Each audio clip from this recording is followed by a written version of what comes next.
Good morning students. आज की class में हम देखने वाले हैं जो चट्टान और खनिज है उसका पार्ट 1। और आज इस क्लास में हम डिस्कस करने वाले हैं पृथ्वी के क्रस्ट के प्रमुख संगठक तत्व और खनिज के कुछ जो कैरेक्टरिस्टिक्स होते हैं उनको हम इसमें देखेंगे। स्टार्ट करते हैं। देखो, सबसे पहले चट्टानों के स्वभाव और उनके बदलते रूपों के कारण ही विभिन्न स्थल रूपों का निर्माण हुआ है।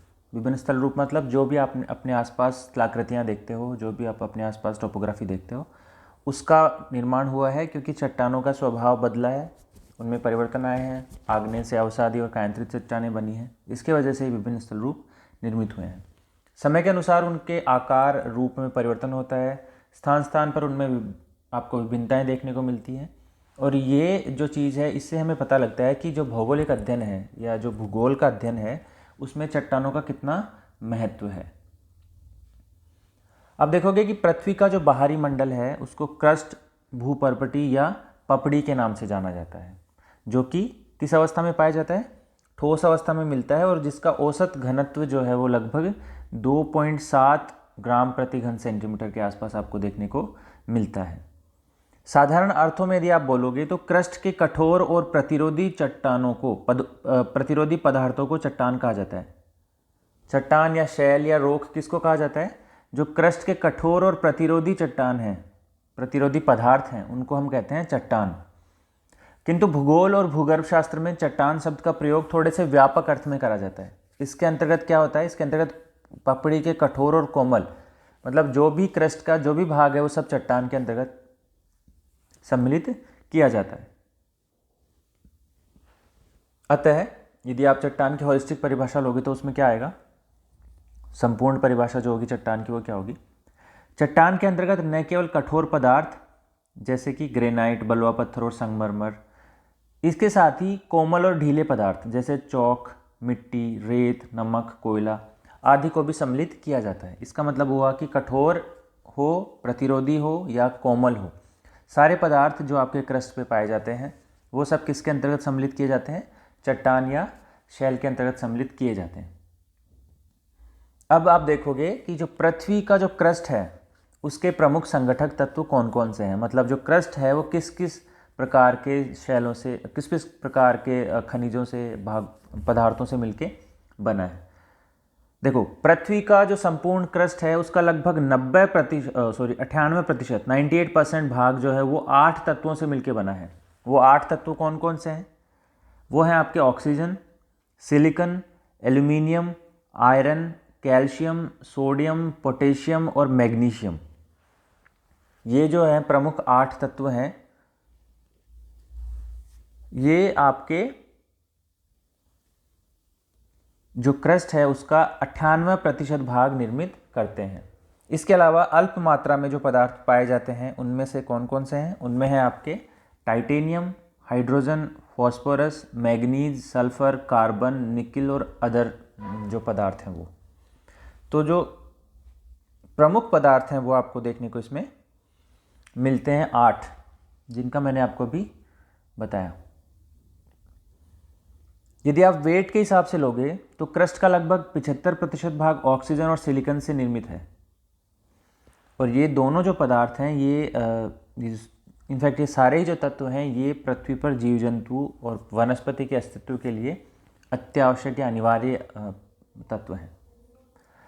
अब ये आप डायग्राम देख सकते हो जिसमें आपको पता लग जाएगा कि कौन कौन से प्रमुख तत्व हैं जो भूपर्पटी पे पाए जाते हैं। जैसे सबसे ज़्यादा पाया जाता है ऑक्सीजन, पूछा भी गया है क्वेश्चन। उसके बाद में आता है silicon, aluminium, ferrous, calcium, sodium, potassium और मैग्नीशियम।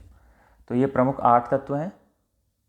और इसके अलावा जो अदर्स हैं वो आपको, जैसे कि मैंने बताया, वो तत्व भूपर्पटी पे या पृथ्वी के जो क्रस्ट है उसके प्रमुख संगठक तत्व ये हैं। इसके बाद में हम बात करते हैं खनिज क्या होते हैं, खनिज की। तो देखो, खनिज क्या है? खनिज एक ऐसा प्राकृतिक, कार्बनिक अथवा अकार्बनिक तत्व है जिसमें एक क्रमबद्ध आणविक संरचना, जिनकी क्या होती है? एक क्रमबद्ध आणविक संरचना या मॉलिक्यूलर स्ट्रक्चर होता है, जिनका निश्चित रासायनिक संगठन होता है, एक फिक्स उनका केमिकल कंपोजिशन होता है, या उनके कुछ विशिष्ट भौतिक गुणधर्म होते हैं। फिजिकल प्रॉपर्टीज़ उनकी कुछ होती हैं। तो इसका मतलब क्या हुआ कि खनिज ऐसा कार्बनिक पदार्थ हो सकता है या अकार्बनिक पदार्थ तत्व हो सकता है जिसका एक क्रमबद्ध आणविक संरचना हो, जिसका एक निश्चित रासायनिक संगठन हो और जिनके कुछ विशिष्ट भौतिक गुणधर्म हो।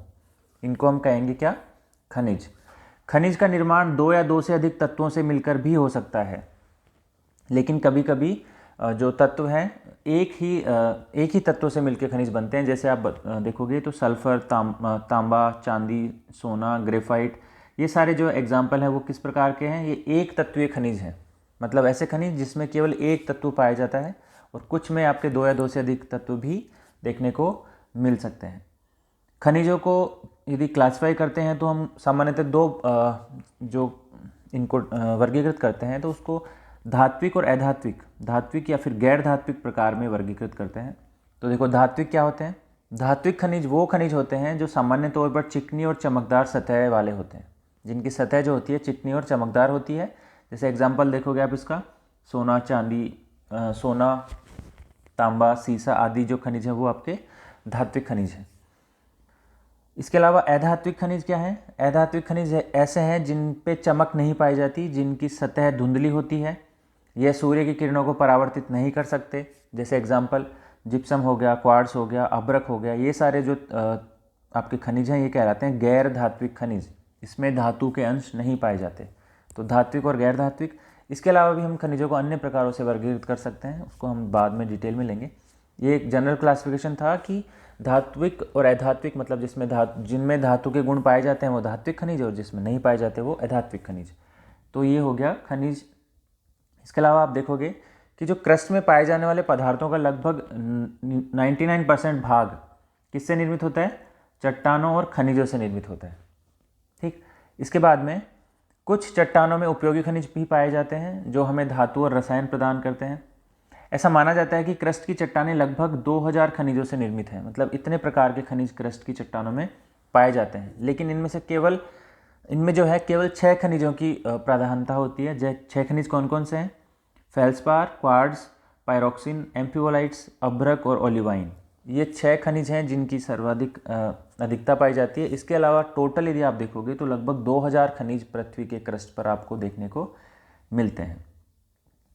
और ये जो 6 खनिज मैंने आपको बताए ये चट्टानों का निर्माण करने वाले प्रमुख खनिजों में से सम्मिलित हैं। चट्टानें कितने प्रकार की होती हैं वो हम नेक्स्ट क्लास में देखेंगे, कौन कौन से प्रकार हैं वो हम डिटेल में देखेंगे। लेकिन आपको ये पता होना चाहिए कि जो चट्टानें हैं वो लगभग 2000 प्रकार के खनिजों से निर्मित होती हैं, जिसमें 6 खनिज प्रमुख हैं। कौन कौन से हैं? फेल्सपार, क्वार्ट्ज, पायरोक्सिन, एम्फिबोल्स, अभ्रक और ओलिवाइन। अब पृथ्वी जो के खनिज है उनके भौतिक गुणधर्म, ये एक इम्पोर्टेंट है कि जो खनिज है उनके भौतिक गुणधर्म क्या क्या होते हैं, जिनके आधार पर हम खनिजों को पहचानते हैं या क्लासिफाई करते हैं, वो कौन कौन से हैं। फिजिकल प्रॉपर्टीज़ खनिजों की क्या क्या है।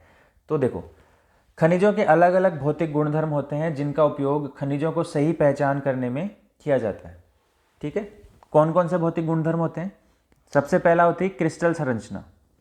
खनिजों के भीतर अणुओं की एक आंतरिक व्यवस्था है जिसके आधार पर हम खनिजों को वर्गीकृत करते हैं, और प्रत्येक खनिज की क्रिस्टल संरचना भिन्न होती है। कठोरता, खनिजों की कठोरता को मापने के लिए मोह स्केल जो पैमाना यूज़ किया जाता है उसको कहते हैं मोह पैमाना या मोह स्केल का प्रयोग किया जाता है। इसके अंतर्गत कोमल खनिजों में देखोगे आप टैल्क है। इसके अलावा जो कठोरतम है, सबसे कठोर है, वो है हीरा। ठीक है, तो टैल्क के लिए 1 नंबर है, एक वो है रैंक है, और हीरे के लिए 10 है। मतलब कोमल से लेकर कठोर तक जो है वो आपके खनिज हो सकते हैं। तो क्रिस्टल संरचना एक हो गया, कठोरता हो गया, इसके आधार पर हम उनको वर्गीकृत कर सकते हैं। तीसरा जो भौतिक गुणधर्म है वो चमक। प्रत्येक खनिज की अपनी एक चमक होती है। जैसे धात्विक खनिज है वो चमकदार होते हैं और गैर धात्विक खनिज है, अधात्विक खनिज है, वो उनमें चमक नहीं पाई जाती है। इसके बाद में देखा जाता है रंग। कुछ खनिजों का रंग उनकी परमाणुविक संरचना से निर्धारित होता है। किस प्रकार से उनकी क्रिस्टल संरचना है या किस प्रकार से उनकी आणविक संरचना है या मॉलिक्यूलर स्ट्रक्चर है, उसके आधार पर यह डिसाइड होता है कि वो किस प्रकार का रंग दर्शाएगा, और इसके आधार पर हम उसको पहचान सकते हैं कि वो कौन सा खनिज है। इसके अलावा आप देखोगे तो इनके ऊपर पाई जाती है कुछ स्ट्रीक्स या धारियाँ। देखो, किसी भी खनिज को पीसने के बाद प्राप्त पाउडर का रंग खनिज के रंग का या इससे भिन्न रंग का हो सकता है। जैसे मेलाकाइट का रंग हरा होता है और उसकी धारियाँ भी हरी होती हैं। फ्लोराइड का रंग बैंगनी या हरा होता है जबकि इसकी धारियाँ वाइट या श्वेत कलर की होती हैं। तो ये एक भौतिक गुणधर्म है जिसके आधार पर हम पहचानते हैं कि ये खनिज कौन सा है। तो प्रत्येक खनिज की कुछ स्पेशल स्ट्रीक या धारियाँ देखने को मिलती हैं। एक है विदलन या क्लीवेज। सापेक्षिक रूप से समतल सतह बनाने के लिए अपने प्राकृतिक क्रिस्टलीय विदलन के अनुसार निश्चित दिशा में टूटने की प्रवृत्ति। मतलब जब किसी खनिज को आप तोड़ते हो तो किस दिशा में, किस एंगल से, किस तरह से टूटता है, उसके आधार पर भी खनिज को हम पहचान सकते हैं। फिर आता है विभंजन या फ्रैक्चर। अपने प्राकृतिक क्रिस्टल विदलन तल के अनुसार न टूटकर अनियमित रूप से टूटता है तो उसको कहते हैं फ्रैक्चर। मतलब वो कहीं से भी क्रैक हो सकता है, कहीं से भी उसमें फ्रैक्चर हो सकता है। तो ये भी एक महत्वपूर्ण भौतिक गुणधर्म है चट्टानों का, आपके खनिजों का। तो ये हमने बात करी कि जो पृथ्वी का क्रस्ट है उसमें कौन कौन से तत्व पाए जाते हैं और खनिज क्या होते हैं और खनिजों के कुछ भौतिक गुणधर्म क्या होते हैं। ये जितने भी आपके खनिज हैं ये सब मिलके बनाते हैं आपके चट्टानें। तो अगली क्लास में हम बात करेंगे चट्टानों की, चट्टानों के प्रकार की। तीनों प्रकार के चट्टानों को हम डिटेल में पढ़ेंगे। साथ ही हम देखेंगे कि चट्टानों में कैसे एक दूसरे में परिवर्तन, ये एक चट्टान से दूसरी चट्टान कैसे परिवर्तित होती है। तो उसके लिए हम पढ़ेंगे शैल चक्र या रॉक साइकिल या चट्टान चक्र, चट्टानी चक्र। ठीक है, तो अभी के लिए इतना ही। नेक्स्ट क्लास में हम देखेंगे जो चट्टानें हैं वो कितने प्रकार की होती हैं उसको। Thank you.